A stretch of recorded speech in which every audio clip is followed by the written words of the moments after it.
The Charlestown Historical Society and the Cross Mills Library would like to welcome all of you for this presentation on the lost mill towns of South County. I would also like to take a moment to welcome and thank our new library director back there, that lovely lady, Sarah Ornstein. For her collaboration and other future projects and presentations that we will most likely work on, but we're just thrilled to have her here. This is more than just a story of manufacturing mills. The history is woven together with threads, the history is woven together with the threads of schools, churches, stores, homes, and families that almost always sprang up around these successful mill towns. Over the centuries, much has changed across the South County landscape. Many of those once thriving mills are now only silent reminders of the past.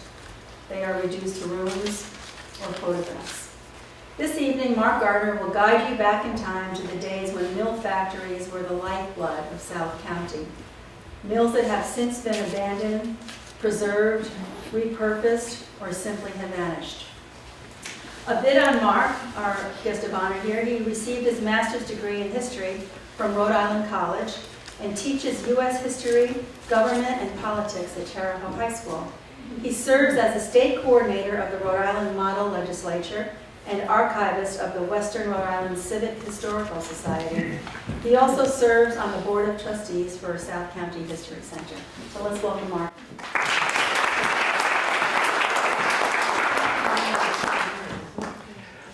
Hello everybody, thank you for coming out tonight. This is awesome. This many people are interested in this subject. So this is kind of the blurb that I put out gave to the Historical Society that they put on the website. What we can see here in the pictures, because you guys can read, I'm not going to read this to you, but we have a couple of pictures of the grist mill and the stocking factory that used to be in Woodville, and what that site looks like now. There's really not much left to that. And then we have a mill here in Lawtonville, which is in Exeter. And this is what it had looked like at one time. It looked like it was probably going to go the way of that mill up there, but it's been renovated. Of course, flying down Route 102, you'd be forgiven for missing this as you're going along. It's like right on the side of the road. It's not as big as it looks in the picture, but it has been restored, and it's pretty cool. So we have the old photographs and then what it looks like today, and that's a lot of what we'll be doing in this talk today. So here we are, looking at the village street in Charlestown, Rhode Island, the way that it looked at some point in the past on a postcard. We're somewhere between those buildings in the foreground and that church up there. That's what it looks like now. So what we have here are layers. Layers of South County history. Onions have layers, ogres have layers, South County mill towns have layers. And just very briefly, I just want to talk a little bit about where did this project even come from. So we'll start at noontime. Back in 1998, I first started working on my master's degree at Rhode Island College, and I did a graduate reading course in the history of Roman Britain. And Britain is a great place to look at layers because there's just so many layers on top of each other. And I was specifically interested in the Romans at that time, but the Romans were built on Iron Age Celts who were already built on Bronze Age people and so on. And then on top of the Romans, you had the Anglo-Saxons, and then you had the Normans, and then you had the English. So I became really aware, I think for the first time, thinking about a place that has many layers of history built into it. And of course my father, who anyone who knew him, you can probably figure out where I get my gift for gab. He loved talking, loved telling stories, and every time that we drove anywhere around here, he was always telling me, well, there used to be this over here, and that was what was going on over there, and that person, that house is where that guy lived. And so my whole life, growing up from being a little kid, I heard all these stories about how things had changed around here from the way that it had been when he moved here in 1940. Then in 2003, my friend Chris Green, I was talking to him because I was fishing around for a topic for my master's thesis. And he suggested to me an idea that he'd gotten from Dr. Bill Metz from URI and Petaquamsett Historical Society about lost mill towns. That Dr. Metz had talked about doing a project on how the landscape had changed. And Chris passed that on to me. It wasn't really a suitable topic for a master's thesis, but he put that seed in my head, and that actually was the last conversation I had with Chris. He died shortly after we had this conversation, but that stuck with me, that this idea about lost mill towns. And then the following year, I was doing a project with Petaquamsett Historical Society in Lost South Kingstown, looking at buildings that had disappeared in the town. That was an interesting project. And then the last few years, I've been working at the Paint House Museum as their archivist for the Western Rhode Island Civic Historical Society. And between the Lost South Kingstown and the Paint House, I've heard a lot of people talking about how, they drive past these places that they see. You see these buildings, you know they're old, but you don't know what they are. But people are very curious, very interested in the history of where they are. And there's a lot of people that have moved into this area from outside, and you get talking to people like, gee, I've always wondered what that building was, but I have no idea. Where do I find this information out? So a couple of years ago, I was on the board at Petaquamsett Historical Society, which has repurposed itself as the South County History Center, and we're talking about possible projects. And once they went from Petaquamsett, which was this very small piece of land, relatively speaking, to all of South County, well, what would be something that might unite all of our historical societies? And one thing might be looking at all of these mill towns in the area. And so I spoke up at the board meeting and said, I think that would be a great idea for a book or a project or something. And everybody looked at me and said, that's a great idea. Why don't you work on that? So, okay. I'm no longer on the board there, but I've been thinking about this for a while, since at least 2003. So to force myself to actually start working instead of just thinking about it, I got a hold of my friends at History Camp up in Boston. I said, I'm going to do a presentation on lost mill towns of South County. That actually forced me to go start working on this. And then last year, I taught a course at URI at the OSHA Lifelong Learning Institute on the same topic, and forcing me to teach like three-hour classes on that also really forced me to start thinking about this and organizing it and getting some work done on it. So, and then from that, some people there said, hey, you should go do something for Richmond Historical Society. And then people from there, I guess, pointed me out to these guys, so here we are tonight. So layer one is looking at colonial South County. And in a nutshell, what people were trying to do is they had this society, civilization built up in England. They had it in their heads. They brought it on the ships to Rhode Island, or wherever they went to, but here in Rhode Island. And the idea of having mills was essential to the way people lived in England at that time. So to get people to build mills, they gave mill privileges to certain people willing to be the miller.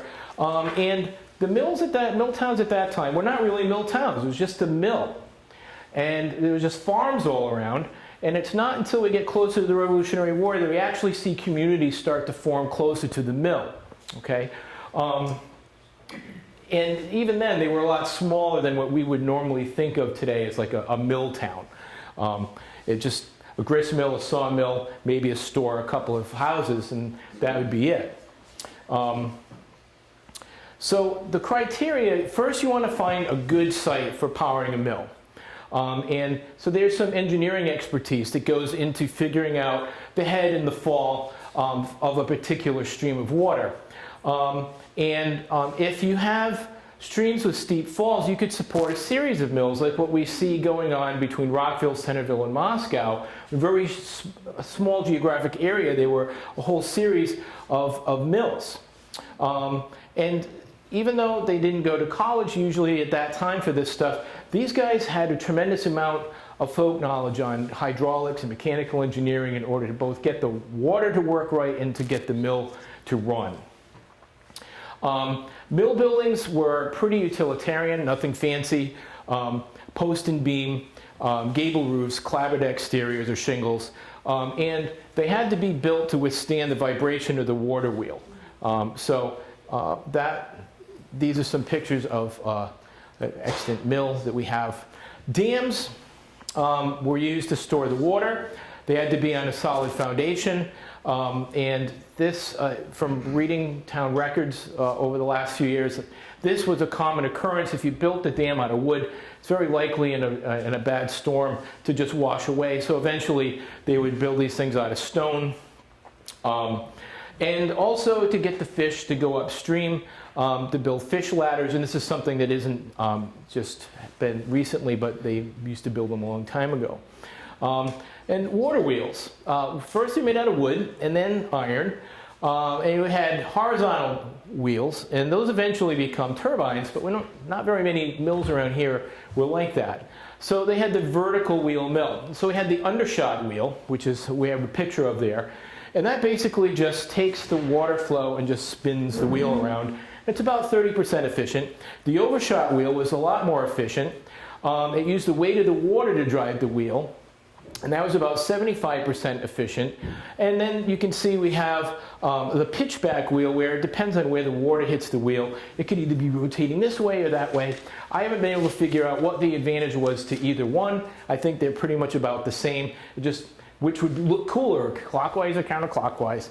And then the breast wheel is where it's hitting right here in the middle of the wheel. And those are about 65% efficient. And they used that in places where you just didn't have a head enough to power an overshot wheel. So those are the three types of wheels they used to power the mills. So grist mills were pretty ubiquitous. Almost every mill village had a grist mill for grinding corn, wheat, cereal plants into flour. Grinding stones have to be balanced, and it was a colonial profession to be a dresser that would come around and sharpen the wheels. These guys would just carry their tools around with them. They'd go to the first mill, they'd sharpen that up, and they'd go to the next one. And by the time they finished sharpening all the wheels in an area, the one that they did to begin with needed sharpening again. So these guys are constantly in employment. All these mills have a crane to lift the stones. If you've ever seen anybody lift these, it's pretty amazing how you can lift this like several ton rock. These things are very, very carefully balanced. Here's Carpenter's Grist Mill, Gilbert Stewart, and Kenyon Grist Mill. We are fortunate to actually have some surviving grist mills around here where you can actually see these things in operation. We also had iron forges around here. They used to mine locally gotten iron ore, and some of them had mills built into them to flatten the iron, to make them into bars, rods, make nails. Also to try to refine it a little bit and maybe make something a little bit more quality for utensils and tools. And there was an iron works down in Wyoming, Brand's Iron Works, and these are the ruins of that. Sawmills is another ubiquitous, like people needed lumber. And these were probably the most primitive of mills.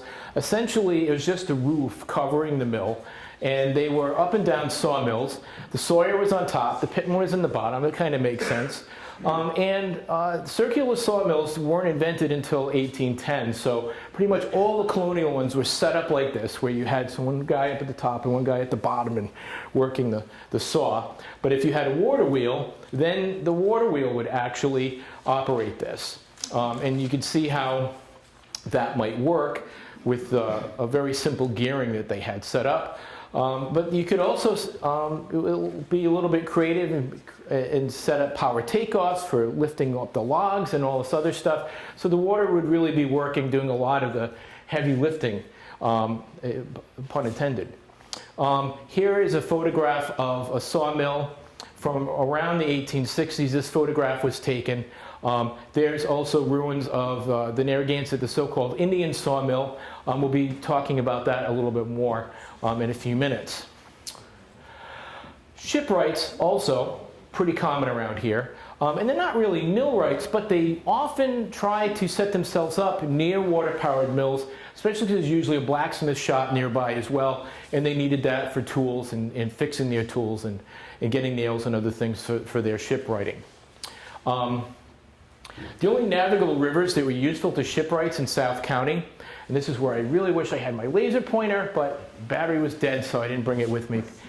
Just pretend my finger's a laser pointer, and you can see up to about here. You can go up the Polka Tug River as far as Potter Hill. You can also go up the Petaquansket, which isn't really a river. Those are the only places that you could build a ship and sail it back out again. And you can also see from this picture the way that our geography is set up. There's terminal moraine from the last ice age right here. It's set up, it pretty much blocks most of the water that would flow inland. Like water that lands here actually ends up coming out over here because it's just blocked by the moraine. Fulling mills for preparing cloth. Sometimes you had these like right alongside the grist mill, so you'd be using the same water power to run both mills. Carding mills to disentangle and clean woolen fibers. At this time, there was pretty much exclusively wool, very little cotton being done in the colonial period because the cotton gin had not been invented yet. But we had some carding mills around here as well. I have cider mills to extract apple juice and apple cider, hard cider, apple jack, apple wine, pectin, all kinds of things were made. And the cider mills, I couldn't find any evidence whether South County cider mills were water powered. They probably weren't, but cider. Snuff mills. There are actually a couple of snuff mills around here where they ground up tobacco, aged and fermented it, and removed most of the nicotine, and then people walked around huffing that up into their nose because it supposedly cured about everything. Great information up at Gilbert Stewart about this if you want to learn more about snuff. And they actually have a snuff mill. They don't have the original snuff mill, but they're able to buy the pieces and put one together. So it's a pretty close approximation to what it would have been like when Gilbert Stewart was born. His father was brought in to build the snuff mill there. So now let's talk a little bit about South County towns. So this is Rhode Island today. Rhode Island, first English settlements are all along the water. Come on, clicky. There we go. Around 1660, we had our first settlements in what we would today call South County of Englishmen at Whitford or Cocomacusick, Petaquansket or Tower Hill, and then, of course, at Westerly. Although this community at Westerly is not what we usually call Westerly today when you think about downtown Westerly. That's a little bit north of where the first settlers went. And pretty much, if you see a dot on the map, there was an Indian town near there because there was a lot of trade and reliance on Native American resources for the English settlers before King Philip's War. And then in 1662, Connecticut said, hey, no, wait a minute, that belongs to us. Doesn't belong to Rhode Island, it belongs to us. Whitford kind of get in on this, and they became sort of an annex of Connecticut government, while Petaquansket became like the Rhode Island. So they were kind of like cursing each other across the landscape there. We're not quite sure where Westerly fit into this. Sometimes they seem to be part of Connecticut, sometimes they're a part of Rhode Island. I guess it depended on which way the wind was blowing, where Westerly wanted to be. Keep in mind, Stonington, the community there is not very far away, so there's that. So the king stepped in 1665 and said, this is a bunch of nonsense. This all belongs to me, and we'll figure it out. So Connecticut and Rhode Island, for now, though, it'll be part of Rhode Island. So Rhode Island General Assembly created Westerly in 1669, created the town of Kingston in 1674, although it mostly just existed on paper. 1677, they carved out East Greenwich. And then in 1703, they created a county system, and East Greenwich went with Providence, and the rest of this becomes what we now call South County. So there's Providence County. Newport County, I can't really see it that well. I should have made that a little darker. And then here's Kings County or South County. There's Westerly and there's Kingston. And the first town carved out was South Kingstown in 1723, Charlestown in 1738, Exeter in 1743, Richmond in 1747, and Hopkinton in 1757. And you can see there's some straight lines in there where people just sort of surveyed things, but a lot of these are squiggly lines. And why do we have squiggly lines? Because these are the rivers. And that was a big reason why they wanted to create new towns, because it was a real pain in the neck in the wintertime to get to the town meetings. So a lot of these towns kind of carved themselves off from the larger towns so that they could have their own town hall, their own town meetings, and not die crossing a river to getting to vote in the elections. So this talk is going to mostly focus just on three towns: Westerly, Charlestown, and South Kingstown, and primarily on Charlestown. So these are where our earliest mills were in Westerly. We had one at White Rock, we had another one in Bradford, and another one in Potter Hill. And pretty much grist mills are the foundation of these early mill villages in Westerly. In Charlestown, the Narragansetts actually set up a sawmill, the Indian sawmill, next to Sawmill Pond. Cross Mills was here. We know it was probably here earlier, but the first writing we have is 1709. And the Cross Mills grist mill, which was right down, we could walk over there in a couple minutes, operated till about 1930. Shannock also had a grist mill by 1759. And what we call Kenyon Village, or Holburn's Mill, had a sawmill and an iron manufactory. And then South Kingstown, which originally was a lot bigger. It included Narragansett, as it originally had. And so when we look at that map, we have to imagine not just South Kingstown by itself, but adding in Narragansett. And we had Uskapog, where we still have Kenyon's grist mill. Wakefield, there was a mill estate there in the late 17th century. Perryville, we still have that grist mill is in existence. In Peacedale, by the mid-18th century, there was a grist mill and a linseed oil mill, and at Glen Rock, there was a grist mill and a sawmill. The other piece of South Kingstown that became Narragansett actually doesn't have any mills at all because there's no water power there. So even though it was part of South Kingstown, and it did have a mill village where the Bay campus is located today, but that was steam powered, so it had no colonial mills over there. So now looking at the Industrial Revolution in South County, so some of these communities are going to continue on with their sawmills and their grist mills, but others, either they build entirely new factories or the grist mill just gets taken out entirely and they begin building factories. And after 1800, more sites that could have been mills before become mills once the Industrial Revolution begins.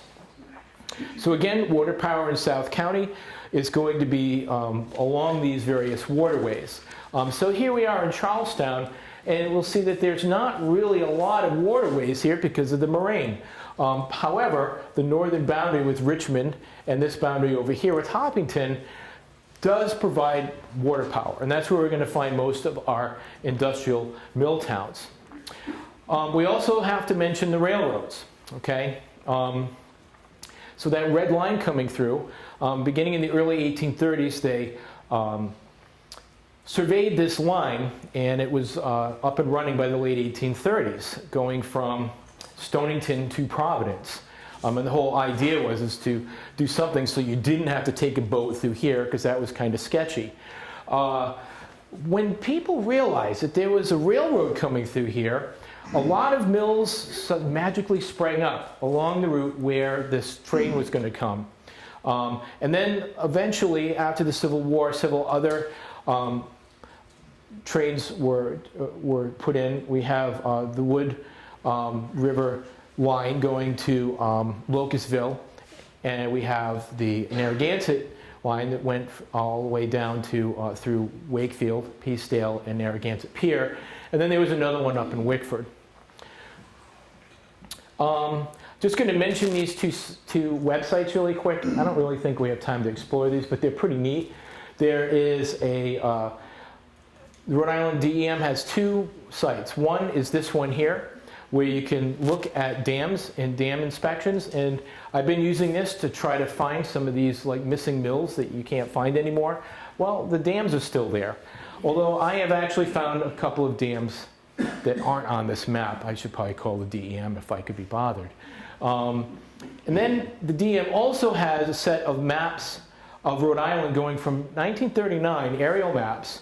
And you can see, you can look at 1939, 1951, 1962, 1972, 1981. And they vary in quality, but it's really neat to be able to go look and see what something looked like back in 1939. And this is another way you can kind of see how things have changed, those layers I was talking about. So let's talk a little bit about the mill towns of Charlestown, since that's the Charlestown Historical Society. So we have Cross Mills, King's Factory, Tucker Shingle Mill, Holburn's Mill or Kenyon, Clark's Mill or Shannock, Nichols Bridge, Carolina, Browns Bridge or Burdickville. I don't usually talk this fast, but there's a lot to go through, and I don't want to keep you guys here till 10 o'clock tonight. So Cross Mills, it's the only one that's not located on the railroad or the Polka Tug River. However, Cross Mills is surrounded by very prosperous farms during the Industrial Revolution. It also is right on Post Road, so it benefited from all the traffic coming through. The grist mill and the blacksmith shop changed hands a couple of times. It was in the Cross family for a long time, but not the entire time, and operated throughout the 19th century and until about 1930. The Great Depression really did a number on, what is, oh, that's not me, okay. Just checking. The Cross Mills Baptist Church dates to around 1850. The common burial ground, though, is way older than the church, although you would think that the church and the burial ground are associated. They're not really. The Ocean House was built around 1848. They used to hold town meetings down there and trials. In the 1870s, they started turning into a hotel, began holding regattas on Ingrate Pond. This is where we start to see summer people rolling in here. If there's any summer people here. You've all gone home? Okay, good. Cross's Hall, which is right on the corner over here, was built, it was a commercial block built in 1855. There was a store, a hall, post office, and they had town meetings there for a while. Because Charlestown didn't actually have a town hall yet. They didn't bother building one. It was the Ocean House in the late 1840s. Right, so they had meetings there, then they had meetings at Cross Hall, and eventually they did build the town hall where it is located today, but that didn't exist at this time. And there was a library association chartered in 1850, but it went defunct.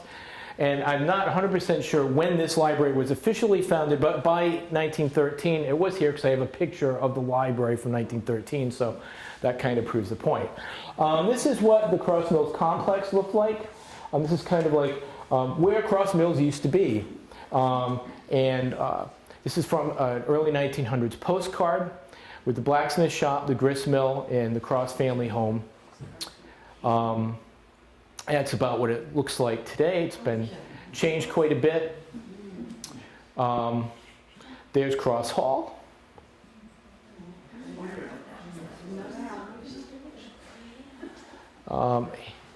Hello. Cross Mills Public Library in 1913. Kind of looks like a little bus station, right? That's what it looks like today. And then here's the First Baptist Church, and you can see a little bit of the burial ground next to it. That's what it looks like today. Of course, the Historical Society has put up a pretty informative little plaque there explaining what's going on at the burial ground. A pretty neat old cemetery. And then here is the Ocean House, looking at it from up in the air. And then here's a picture I took standing on the dock looking out at Ingrate Pond. Very lovely. You can understand why the summer people like to come here because they probably don't have views like this wherever they're from. Then we have King's Factory, King's Purchase, which was named after Dan King, the guy that purchased it apparently. In 1831, he built a small mill to manufacture Negro cloth, or cloth that they made specifically to sell to plantation owners to clothe their slaves. Most of the mills around here were involved in that trade. In 1841, King sold his factory to John Congdon, who then made twine for a few years, but then he went out of business. I'm not exactly sure specifically when, but he wasn't in operation very long. And there's absolutely no trace of the mill, the houses, the pond, the dam, anything. It's all gone. So hence the question mark. We have no idea. There's nothing left of King's Factory except for the road. That's it. It got named after him. I'm not sure what they called it before. They may not have called it anything. Then we have the Indian Sawmill, which the Narragansetts had begun operating by 1709. It enters the historical record. It was going on right up to the Revolution. Then in the Industrial Revolution, it was sold several times, and lots of great lumber coming out of the Indian cedar swamp, converted to boards there. But by 1900, it had been abandoned, and the mills were deteriorated. So I went looking for this. Where is this particular mill? Google Maps often can be helpful in trying to figure out how to find these things. So here's the Google Maps. There's Sawmill Pond. And I figured it's probably going to be somewhere in here, right? So I went driving down the road, and I found where the stream crosses underneath the road. And then I went poking around, and I found the ruins of the mill. And so this is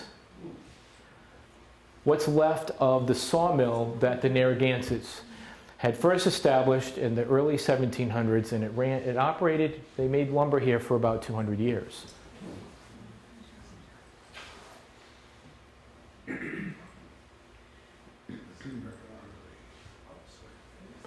There's still a little bit of water flowing through there. Was there an old colonial house near there? There is. That was the miller's house. Mm-hmm. Joseph Jefferey. Yeah. House. It's Yep. there. At some point, I'm going to go knock on the door and introduce myself. I just kind of, so I go, oh my God, look, here's the mill. And oh my, I might be trespassing. Tucker Shingle Mill, not very far from there. John Tucker built a mill right along the route where the Stonington Providence Railroad was going to go. I don't think it was a coincidence that he picked this location. And in 1876, he was talking to somebody that was making an account of Charlestown for the centennial, and he claimed that he turned out 200,000 shingles a year, and figured by 1876 that he'd put out nearly 10 million shingles, which would have made this the largest shingle mill in Washington County, or South County. And it was abandoned sometime after 1895. It's definitely, I can find it on maps as Tucker Shingle Mill, 1895. And so I went looking for this mill. This is another one that, who knows where this is. This is a description that I got out of the Rhode Island Historic Preservation. I also found a reference to it in the New England Business Directory. You can see the very first one up there, Tucker, John, Carolina, Charlestown for Shingle Mills. So he was well known enough in New England that he was right up at the top of that list for Rhode Island. And here's some pictures of sawmills around this time, of what that might have looked like.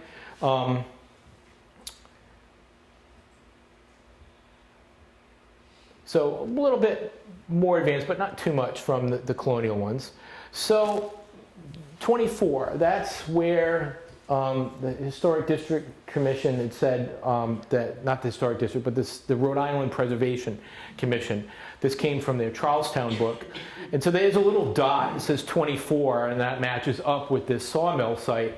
So I'm like, okay, how do I get to that? Well, here's Google Maps, and there is, the pond is right here. And here's some roads, and here's the railroad.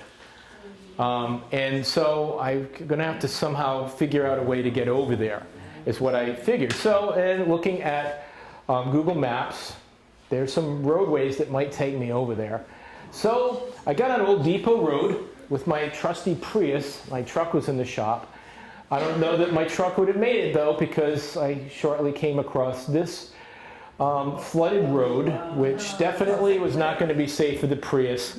So you can see I parked the Prius and I went on foot from that point on.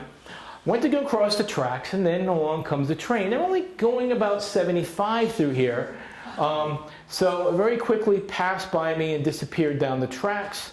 I was dressed just like this too. I'd come from work, I just taught a day of school, and I'm like, let's find this shingle mill. So now here I am, I'm trucking down these railroad tracks with these rocks. I forgot how horrible these rocks are on your feet if you're not wearing boots. Was not wearing boots. And so I make my way down and I got my phone with me, and I find the pond, and then I discover the ruins of some kind of a foundation, which may have been some kind of office, possibly. That's about where I was on the map. So I continued along the edge of the pond and followed that along. Then the ground got lower, so I was almost like right at the level of the pond. And then I started finding more ruins, and this is where the sawmill actually was located. The problem is, it is so overgrown and the leaves are on the trees that this is about what I could see of it. I'm going to have to go back out there after all the leaves are gone and see if I can get a better idea of what is left of the foundation. The dam is still there. I had mentioned this is one of the dams that I found that's not on the DEM list. They, for whatever reason, don't acknowledge this as a dam, but it is a dam. There was no pond there until they dammed this up to make this. And then here's a barway that leads up to the railroad, crosses the railroad. So at one time there was a crossing here so people could go to the sawmill. They just went across. Back then though, trains, people used to go through at grade. I don't know if anybody remembers driving through River Junction when you could there was just bars that come down. And all the farms around there, including the one my family I grew up on, had barways you just crossed, but they took all those crossings out in the 50s and 60s because the trains are just going way too fast. Then I posted my adventures on Facebook, and a friend of mine, after I talked about how I managed to find this after walking through the woods for several hours, he goes, "Hey, it's right inside Francis Carter. My dog goes swimming in that pond. You can just park your car and walk over there." Oh well. As you can see, it's not that hard to get to. It was the way that I went, but on this map they call it the ice pond. So that may have been an ice house, that foundation. I don't know. When we get up along the northern border with Hopkinton and Richmond, we begin to find other mill sites. Kenyon, Shannon, Caroline, and Burdickville are the four main mill villages of Charlestown. And they were built right along the river and the railroad. So let's start with Kenyon. In 1844, they began building mills there. Another mill went in 1866. Most of the mills are on the Richmond side, but some of the houses are on the Charlestown side, which is pretty typical. Actually, there's not that much in Charlestown itself in terms of the mills, but the town itself, a lot of it is in Charlestown. And Kenyon Mills is the only one that's still operating as a functioning mill. So here's an engraving from 1889. Here's another picture from around 1893.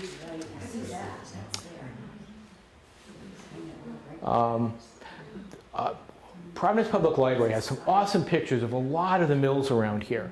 And I'm pretty sure, I'd have to look, but I'm pretty sure that these pictures came from the Providence Public Library collection. Also, the Rhode Island, the bridges, there's a whole bridge department. They've got lots and lots of great pictures of stuff. If there's a bridge, and often there were bridges right near the mills, so the bridge people took pictures of the bridges, but they got the mills in there by accident, so that helps us out. December 1913. As we'll see as we go forward here, a lot of this still looks very similar. Not much has changed in Kenyon. It still looks very much like this. There's the train bridge. And here are some current day pictures of Kenyon. Now,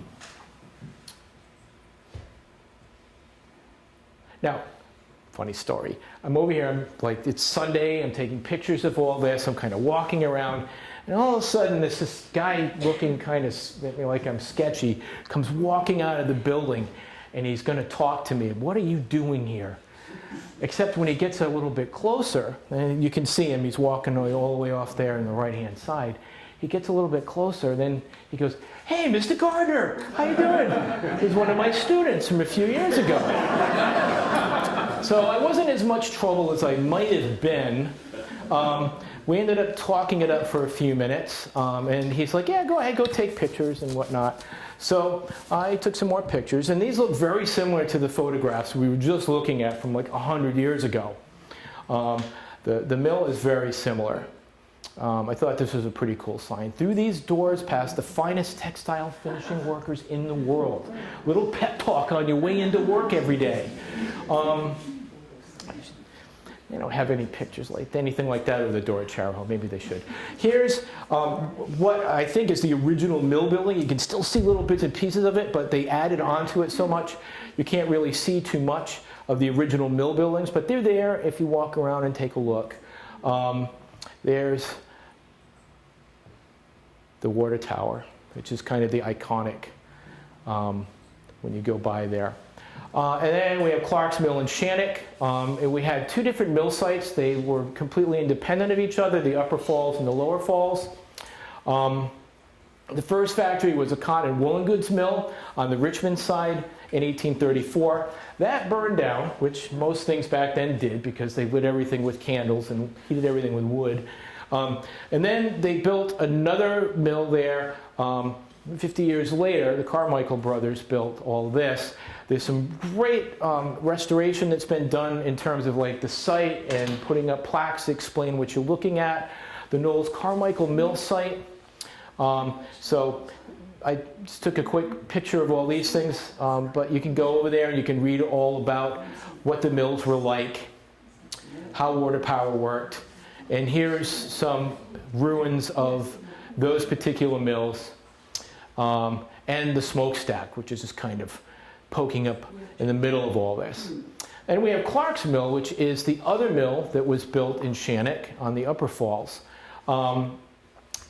at what we call Clark's Falls. Lindsay Goods factory was built there on the Charlestown side, so it was slave cloth. That was purchased by Sam Hoxie in 1848, and they made it into a cotton mill. Then it burned down. So then they built a stone factory near there, and that became the nucleus for the mills that were we associate with Shannock. Then another mill was built in 1902 by the Columbia Narrow Fabric Company, and they built Columbia Heights in Charlestown. The Columbia Narrow Factory Company was on the Richmond side. And all that, actually, some of this was still operating into the late 1960s, but that was about 50 years ago that closed down. And so here's the Shannock Historic District, and we can see, like most of these communities, they're built along rivers. In the colonial period, the rivers divided people. So Charlestown and Richmond are going to go their own separate ways. But then, when we build the mills, the communities are built along this river, and they're the same, thing. So Shannock is something that exists in Charlestown and in Richmond. Okay, and most of these mill villages in South County are like that. They will occupy both sides of the river, which turns out to be separate towns. In some cases, you go to Stillmanville, and Westerly and Polka Tug in different states. Here's a picture of Shannock Mill. This, I believe, is from this is the old stone mill, and this is from the Providence Public Library collection. Here's a lovely postcard. If someone gets this postcard, please mail it to me. I'd love to have it. Here's an aerial photograph of the mill complex, quite a campus. And here's some pictures of what it looks like now in the 50 years since it's closed.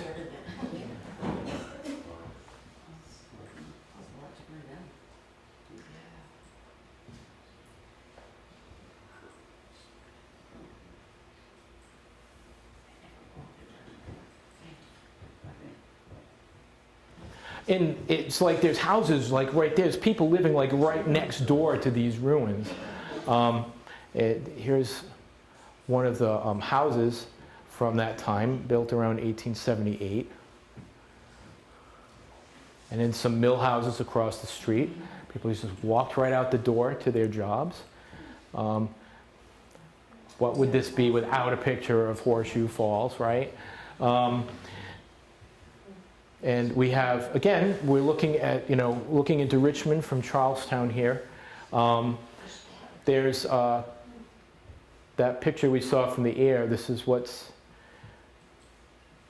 left on this end of it. Still some great houses. It's kind of a mixed bag. Some houses have been renovated and look awesome. Others are still kind of, run down. Carolina, which existed in 1802, but it wasn't until Raleigh Hazard bought it and built a village around his mills, and he named it Carolina after his wife, Caroline. What a nice guy. And so again, we see the same thing. Here's the mills. The mills happen to be in Richmond, okay? And then you have all these houses. But of course, remember there's gristmill, there's other stuff going on here before. So some of these houses predate the 1840s. And then we have all this. So this is very standard, South County mill town, the way that it's set up. Two towns, both sides of the river, Charlestown, Richmond, mill in the middle on the Richmond side. And then we see a lot of Greek Revival and Victorian architecture in this particular village. In 1935, the mills closed down in the Depression, and it's pretty much been a residential area ever since then. And then here is an engraving of the mills, and then kind of an overhead, which is neat. I should print this out the next time I go walking around there, because you look at these buildings like, I wonder what they did in here. Well, here's some information on that. This I actually got from the Charlestown Historical Society. You guys had this on your website or somewhere. I got it. All the mill workers coming out and getting their pictures taken outside the mill. Here's another picture after it had closed. You can see it's starting to look a little dilapidated, but this is, I think, in the early 1940s. Now, today, Carolina, I'm trying to figure out where that is. Well, the fire department seems to think that it's way down Route 112 on the way to Washington County Fair. Other people seem to think it's about a half mile away, where Shannock Road crosses Route 112. Of course, on the Richmond side, we have the Octagon House. And now, everybody's favorite thing to do when we go down Route 112 is to stop at the light where they're rebuilding the bridges. Okay, so let's talk a little bit about what this project is. So, when you turn right and you go into the mill, so here's what's left of the mills. Now, some of these have been restored. Somebody had bought this and fixed some of it up. But my understanding is that they are no longer in Rhode Island. I think they've moved to Florida, and it's kind of unknown what is going to happen with all this property. Some of it is in ruins. Some of it has been restored. Kind of depends on where you're standing, whether you're standing next to something that is in pretty decent shape, like this building here, or is completely tumbled down and may not really be safe. So I'm definitely not recommending that people go walking around in the ruins, because it's, but some of this, look at this house is in great shape. They must have fixed it up at some point in the last 50 years. There's a great list of people's names on here. As I'm reading through this, like, I was just struck by the last names, that they're all, a lot of these are the names of people that I've had, families of students over the years, or people that I went to school with had the same last names as some of these workers that are listed on there. So here we go. Now, there are 3 bridges, actually. This is why it's taking so long and why it's such a hot mess. So I believe I'm standing on the bridge number 3. The plaque hasn't been put back into that. They're still building it. And this is where the actual river goes under. So the part closest to Charlestown is where the river goes through. And then we have Carolina Second Bridge, or bridge number 55, if you're a bridge person. And that's what is under this particular bridge. This was a canal, I believe, that used to bring water power down to the mill, but it's full of sediment now. Then the first Carolina Bridge is the one closest to Richmond. And that one looks like this. It has trees growing in it. And then when you go underneath, there is still some water underneath there. And you can see the dam behind there. And then this is looking back, standing on Bridge 3. So here's Bridge 3. Bridge 2 is right here, and Bridge 1 is over there. Okay? So and this is where the river is going through. And this bridge, there's nothing going on, but it was part of the mill complex. Here's the dam. I had to kind of go jumping over some Jersey barriers to take a look at this. And it's in decent shape in places. In other places, it looks like it's settling. I don't think it's going to fall down anytime soon, but no one is maintaining this, obviously. And back again where the river goes underneath the road at bridge number 3 along the border with Charlestown. Then we have Burdickville. This is Charlestown's 4th mill community. And this, you would never know today driving through there, unless you just happened to look over where the ruins of the dam are, that there was ever a village here. But there were a few houses. There were 2 small mills, one on the Hopkinton side, one on the Charlestown side. And there was also a church. Most of the buildings are on the Hopkinton side, but the church and the store and one of the mills is on the Charlestown side. And you can see where the railroad comes through here. And when my dad moved here in 1940, the mill was still in operation. And he told me that, again, remember, he used to tell me stories when we were driving around. I don't know what this used to be. And when I was a kid, I'm like, yeah, whatever. But then I remembered some of this stuff. Comes in handy now. So people used to come from Shannock, and the train used to stop and drop them off over here, and they would walk over the hills over this farm, which is now the Day Farm, and come to work. And then after their shift is over, they'd just go trucking back over and wait over here for the train to come. When the last walks I took with my father, we went tramping around down the railroad looking to see where they may have been dropped off. There's no station, but there's a break in the stone wall, and I suspect that might have been where they were dropping the people off to come to work at Brown's Bridge or Burdickville. So there was originally a grist mill there, and then a cotton mill on the Hopkinton side, then a shoddy mill, which doesn't mean it was built poorly. It was just they were recycling textiles and making new stuff out of them. That's what a shoddy mill did. Baptist church on the Charlestown side. The mills and the church are gone, but the dam, the power trench, and the stonework remnants are still there. And this is the other piece of our map. You could kind of, this is like continental drift. You can just kind of take Africa and South America and put them together here, and you can see how this all fits together. But of course, the map breaks down this is from 1870, and so you can see the number of houses, and there's a lot of people living along here, okay? And this is from 1931. A fellow who lives right up the hill, I knocked on his door and asked him what he knew about all this, and he goes, hey, I've got scrapbooks and all kinds of cool stuff. So I spent a couple hours talking to him. And apparently, William Clark was the mayor of Burdickville, and he's the only person who lived there. He owned the mill. Somebody came to visit him in the summer, so the population would double then. And here is what that mill looked like. So that's pretty cool. There's actually a picture, because some of these, there's not very many pictures. This is what the wooden bridge looked like. They rebuilt it in the 1970s, but that was the original wooden bridge that went over that. And this is what's left of the dam. So there's not that much left to Burdickville.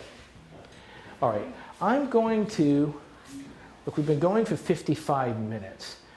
I have 2 more towns. We could go longer or we could stop here. What do you guys want to do? You guys want to keep going? All right, we'll fly through this. So westerly, we had several mill towns there. We mentioned those before. So Polka Tug Bridge is what we call westerly today. Again, we have the train coming through there, so that helped the town a little bit. This is looking down the river at a lot of the buildings and mills. Some of those are still there, a lot of them are gone. The Stillmanville Canal, which they opened in 1825 and then abandoned it. Here's another picture looking from westerly into Pawcatuck. About where those houses are is where Betsy Eaton Donuts used to be.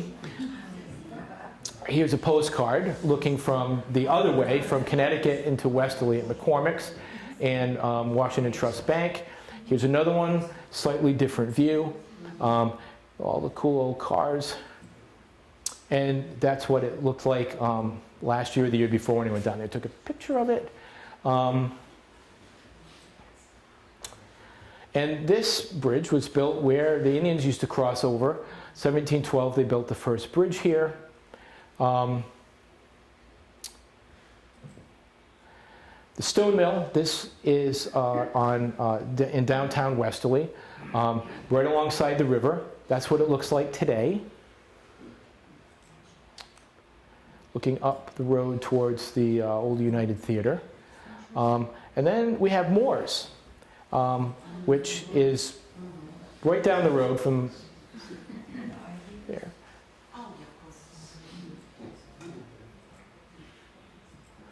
And they're still in business. You can go look at their wares on the internet. There's the Moore Company. There's some photographs of workers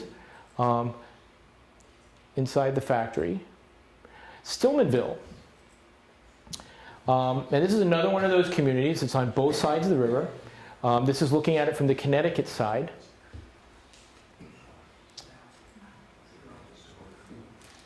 Has anyone seen this mill lately? I saw it. They're taking it down. Last year, actually, the week before I started teaching the course at OSHA, the roof caved in on this mill building. And it's really unfortunate because about 10 or 15 years ago, it was almost rehabbed into condos. But Stonington didn't want to pay the money to help get the toxic stuff out. So the rehabber backed out, and then it sat empty, and then this happened. And the last time I went through there, that's what it looked like. But you can still see that's a bit of Moore's on the other side. They have an annex right down the street called Darlington Fabrics, the Moore Company.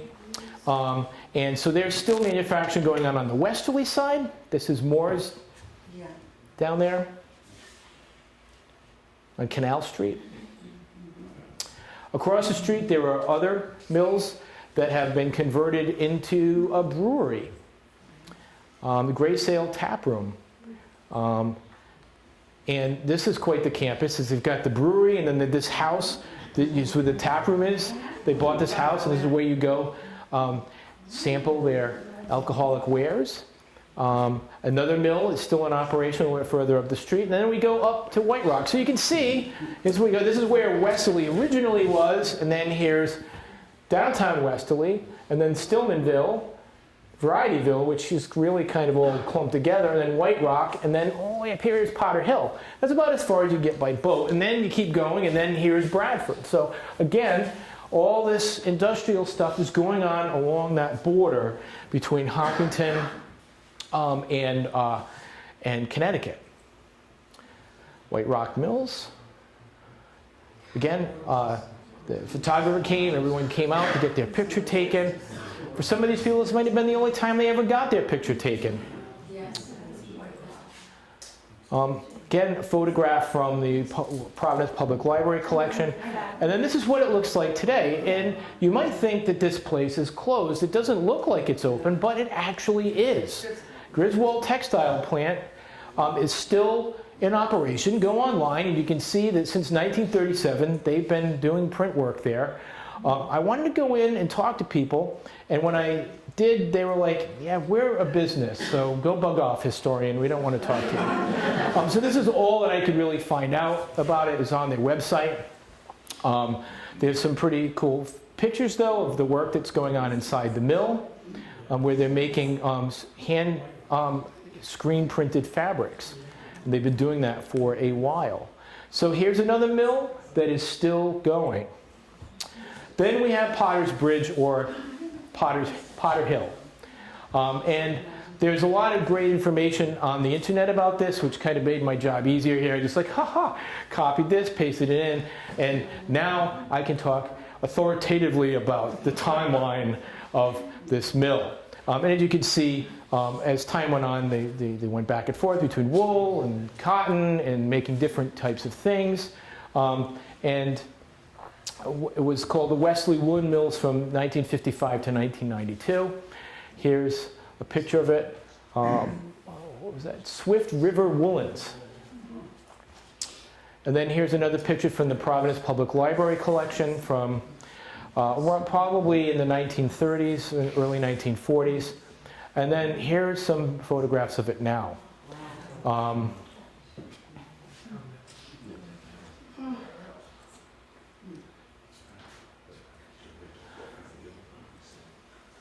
When I was in high school, I had some friends in Ashaway, and we used to, like in the late 70s, early 80s, go sneaking around in there. And wow, we didn't get killed, I don't know. There was huge holes in the floor. We'd walk up to it, and the floor would be going like this.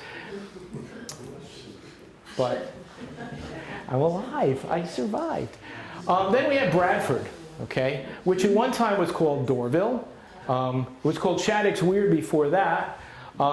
Here's a Niantic Dyeing Company. It was also called Niantic, after Niantic Dyeing Company. Here's a picture. That mill is still there. And, wait for it, somebody took the roof off and restructured it, repurposed it a little bit to do something else after the Niantic Dyeing Company left. But that's the original mill building. Then the Bradford Dyeing Association of England came in 1912. And you can see that iconic, like, triangular sawtooth roof that is still there. They came over here because tariffs. They figured if they built a mill here, they wouldn't have to pay tariffs on any of the cloth that they made. So that's why this company from Bradford, England came to Niantic, Rhode Island, and then once the Bradford company was there, then they changed the name to Bradford because, hey, why not? And so here's some pictures of that now. I guess it's the Bradford Industrial Park, but there's not much industry going on there.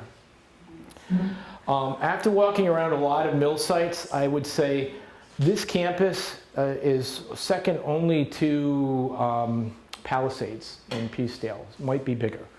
But it's gigantic. Hundreds of people worked here. I can remember driving past here when on my way to work. I had a job, my first real job was at Almac Supermarket, Store 26 in Westerly. And you had to be careful though when you went past here, when work let out, these guys came flying out. It was like someone hit a hornet's nest with a 2x4. They come flying out of this place, 60 miles an hour, sideways, slide out into the road, the backs of the cars going like this, up the road, and you'd have to stop. They'd hit you. Like, everybody stopped on 91 and let these guys out. Hundreds of people.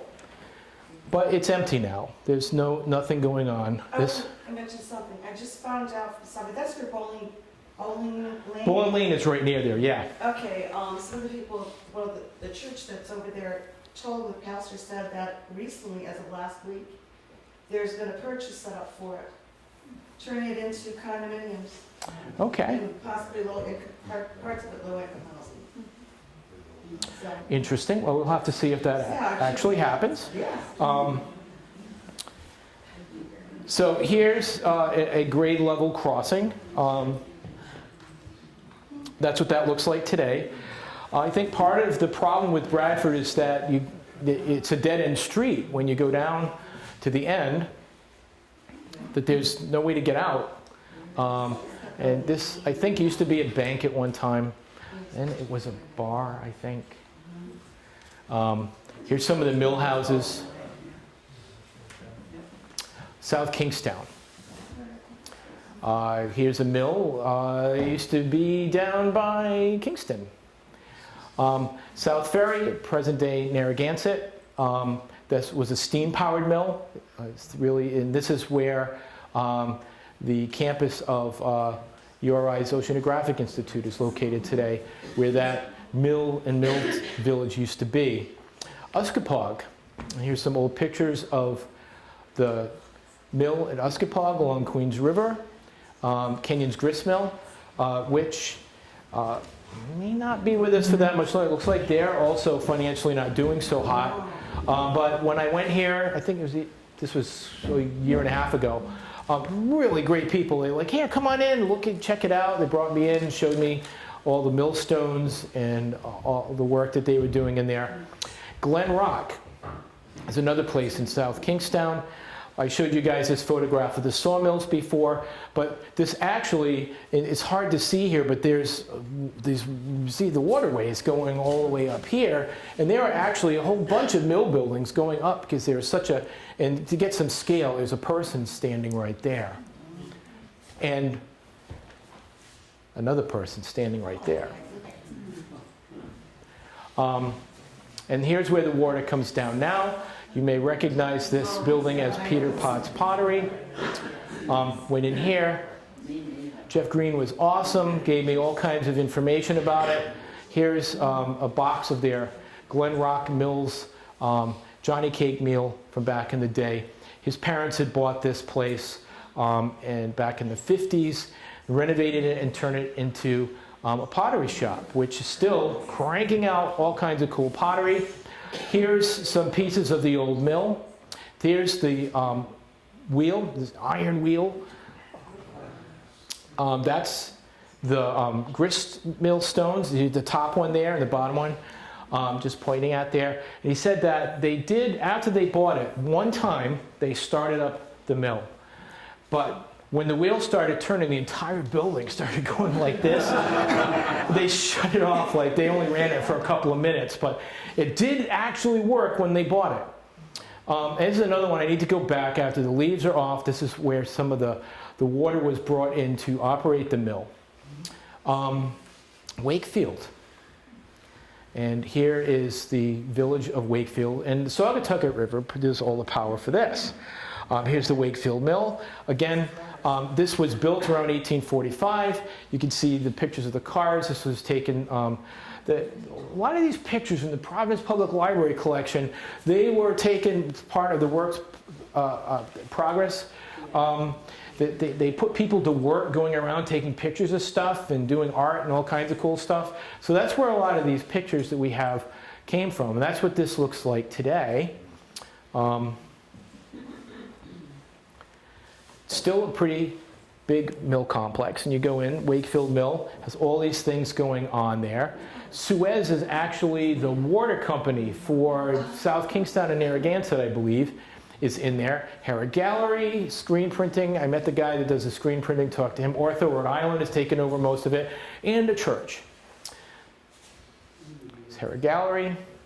They weren't open, unfortunately, the day that I went there. The water company. And then this is ortho. This is all doctor's offices where you go get orthopedic treatment. And then the back of it, though, you can still see some of the old mill building aspects of it if you go behind there. Across the street, there was a mill over there as well, and also South County Orthopedics has taken it over. There's the mill. This is looking at Yankee Chevrolet from behind. That also was a mill. See the fish ladder and the dam. Yankee Chevrolet, or Paul Massey Chevrolet. And there's nothing really left inside from the mill, but they did have this really cool picture from the first years when they opened up, and it went from being a mill to being a garage. Main Street Garage.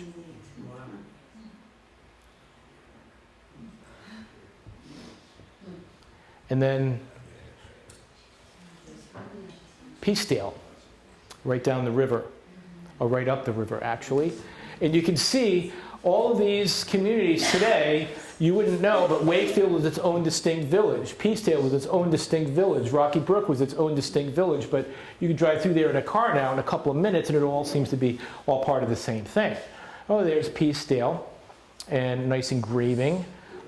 Again, some photographs taken during the Depression of the Hazard Mill there. That's what it looks like today. There's a drug rehab in there now.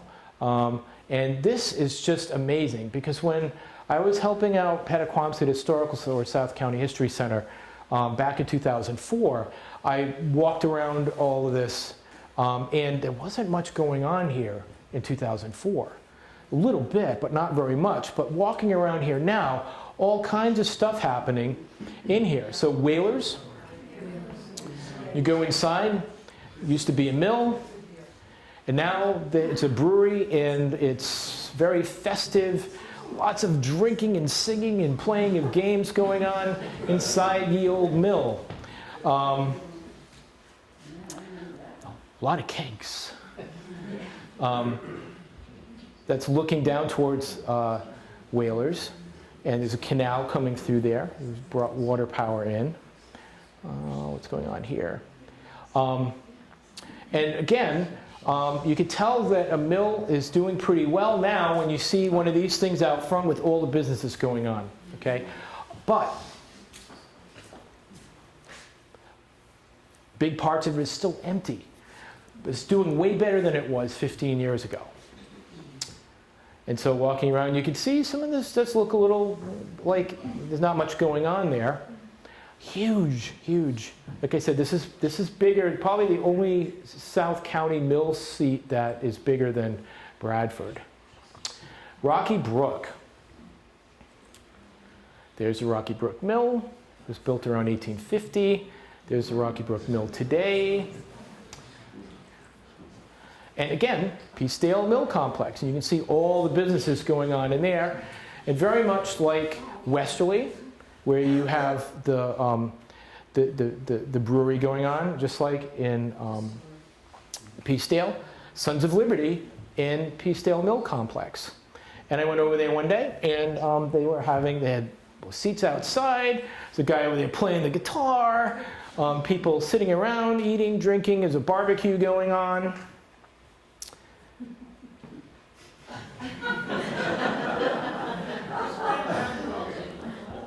I backed away at this point. And that's our presentation. So